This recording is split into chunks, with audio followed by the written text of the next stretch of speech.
एक समय की बात है जब एक गांव में माधव अपनी पत्नी जयंती के साथ एक घर में रहता था। माधव के पास ढेर सारी मुर्गियां थीं और वो रोज उनके अंडे बाजार में बेचकर अपने घर का खर्चा चलाता था। एक दिन की बात है जब माधव किसी काम से बाहर जा रहा होता है। अरे मुझे कुछ जरूरी काम से अभी के अभी निकलना है। मेरे पास इतना वक्त नहीं है कि मैं जाकर मुर्गियों के अंडे इकट्ठे कर सकूं। तो एक काम करना, अभी काम खत्म करके सबसे पहले टोकरी में मुर्गियों के अंडे इकट्ठे करके रख देना।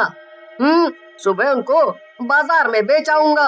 बस फिर माधव अपने काम से निकल जाता है और जयंती काम खत्म करके अंडे इकट्ठे करने चल देती है। उसके पास एक बड़ी सी टोकरी होती है जिसमें वो एक एक करके सारी मुर्गियों के पास से अंडे उठाकर डालने लगती है। जयंती पूरी टोकरी अंडों से भर देती है और उस टोकरी को एक तरफ रख कर चली जाती है। दूर से एक आदमी उस टोकरी को देख रहा होता है।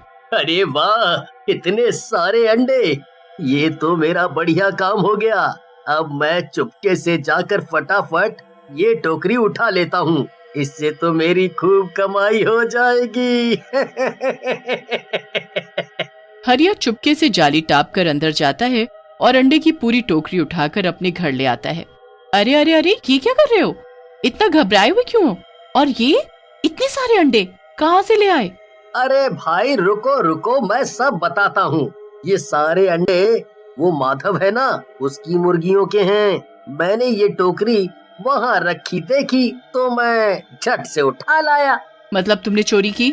चुप रहो तुम, समझी? पता है ना घर के क्या हालात हैं। मैंने कुछ सोचा है, अगर मैं ये अंडे लेकर बाजार में बेचने गया तो सबको शक होगा कि मैं इतने अंडे कहाँ से लाया, खास कर उस माधव को। इसलिए मैंने सोचा है मैं अंडे पराठे की रेडी लगाऊंगा। इन अंडों का पराठा बनाकर बेचूंगा और किसी को कुछ शक भी नहीं होगा।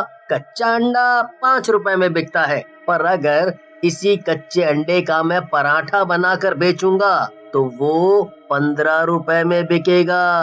अरे वाह, ये तो बड़ा सही रहेगा। मुफ्त के अंडे और फिर उससे इतनी कमाई, मजा आ जाएगा। हम तो बड़ी जल्दी अमीर हो जाएंगे। और क्या, बस अब हमको कल अंडे पराठे की रेडी लगानी है।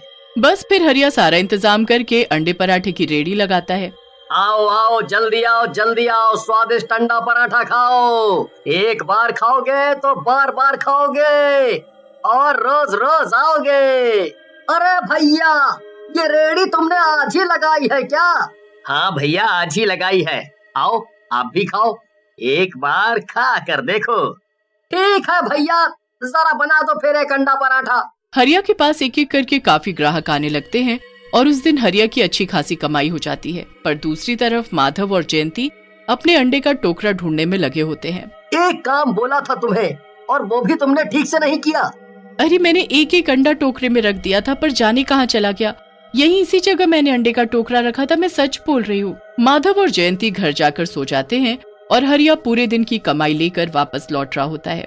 काफी रात हो चुकी होती है और हरिया के पास काफी पैसे भी होते हैं, इसलिए वो दूसरे रास्ते से आने लगता है। पर उसे इस बात का बिल्कुल अंदाजा नहीं होता कि उसी रास्ते पर लूटपाट होती है। वो जैसे ही उस रास्ते पर थोड़ा आगे बढ़ता है कि तभी अंधेरे में 2 आदमी चाकू लेकर उसके आगे आ खड़े होते हैं। चुपचाप अपना मुंह बंद कर, वरना ये चाकू तेरे पेट में डाल दूंगा।